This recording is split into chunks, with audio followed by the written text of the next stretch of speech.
ay sinubukan kong gumawa nitong homemade hotdog mga kamamshi, at ito ay napakadali lang palang gawin.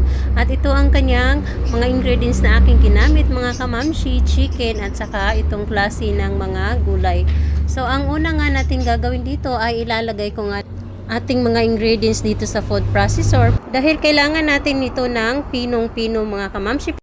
At dito nga ay dinahandahan ko lang itong ilagay sa food processor hanggang sa ma-achieve nga natin ang ganitong consistency mga kamamshi.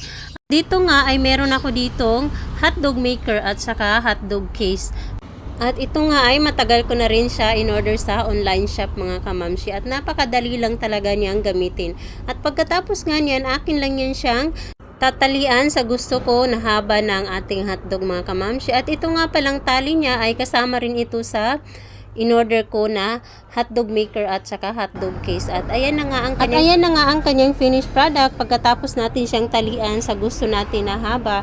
At pagkatapos niyan mga kamamshi, akin lang yun siyang i-steam ng 10 minutes na sa napakahinang apoy lamang mga kamamshi. At pagkatapos nga niyan, hindi ko pala siya na-videohan kung paano ko tinanggal yung balat niya, pero ayan na nga ang kanyang kinalabasan pagkatapos ko siyang i-steam.